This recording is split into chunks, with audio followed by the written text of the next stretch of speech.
What's going on, guys? You got Crave here, and yep, this is just a short video showcasing or just showing you guys the Vineyard once you've fully upgraded the one given to you by the Duchess.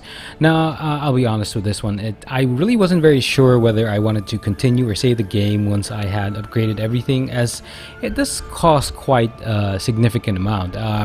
If I'm not mistaken, it's around 14 to 15k in coin, and yeah, I mean, when you really think about it, that at least to me, that might be better spent on buying the materials for some of your Witcher gear in case you don't happen to have the base materials that you need for the Grandmaster set. But yeah, anyway, that's just my opinion.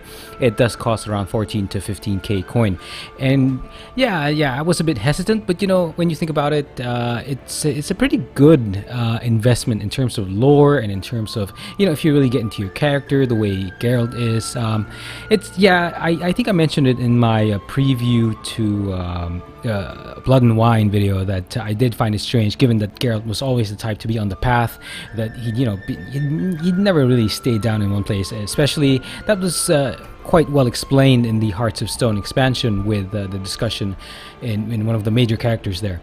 Now, in terms of getting the whole thing done, it's not just the coin, it does take some time. So if I'm not mistaken, it takes about a whole week of game time to get everything constructed. Some items can be completed in a day's time, or some of them can take about 3 days or 2 days, something like that. So the total is about a week to complete the whole setup for your vineyard. And like I said, once you get it, I initially thought it would just be a cosmetic thing, an idea for Geralt, or a place for Geralt to rest whenever he needed to. Apparently I was wrong. There's a lot of stuff that you can actually get out of this vineyard once it's fully upgraded. Well, first off, the thing that's noticeable is that it looks better. Yeah, definitely. It doesn't look like that shabby place that you initially got from the Duchess, and you do get some stuff that's really useful in the game.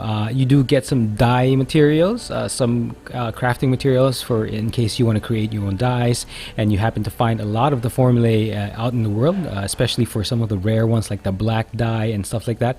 You also get some alchemy materials, so it's also there, and you also get these, well, they're called armor stands and weapon racks. So in case you happen to be hoarding a whole lot of stuff in your inventory and in your stash, then, you know, if I'm not mistaken, it's also one place to store your items. So the armor stands can store some of your more important gear, so you can sort of just display them out there, so you feel good that, oh, okay, I got this in Hearts of Stone, I got this in the base game, I got this Ophiri armor set and stuff like that. Yeah, so it's if you were to imagine that people were to visit your place, you could sort of, you know, brag about the stuff you have. And yeah, again, it serves as, to me at least the way I see it, it serves as additional inventory slots. Now again, as you're upgrading the vineyard, you also get some stat bonuses, only very few. If I'm not mistaken, if you buy the comfortable bed for yourself, it's strange the way Geralt said that it's something I've always wanted. Yeah, after all, he does sleep in dirt or some uncomfortable places most of the time.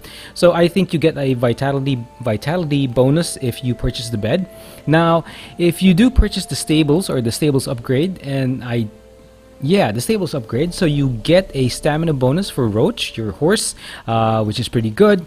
And once everything is completed, you also get an alchemy station. So as I understand it, you can pretty much craft anything out there in the world in terms of, you know, crafting alchemy stuff. But yeah, it's very important for a Witcher. You get that alchemy station all for your own use, and that's pretty awesome. Anyway, I think that's all I pretty much wanted to mention about the Vineyard.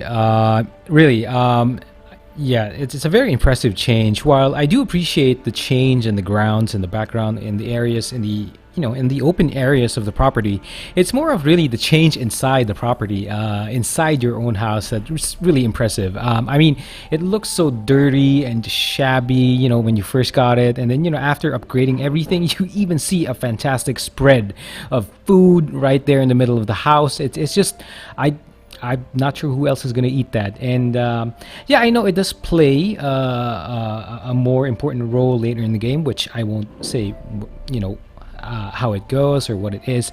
But yeah, that the inside of the house is really what impresses me the most. So anyway, I'll just let the video play out for you guys to see, in case you're interested to see more of the property or your vineyard. Anyway, so I do hope you consider purchasing the vineyard. If not, then it's something understandable, given that the coin could be also spent elsewhere. But in case you do, I think it's somewhat of a good investment. Anyway, thanks for watching, guys. So please don't forget to like, share, and subscribe if you haven't. I'll see you.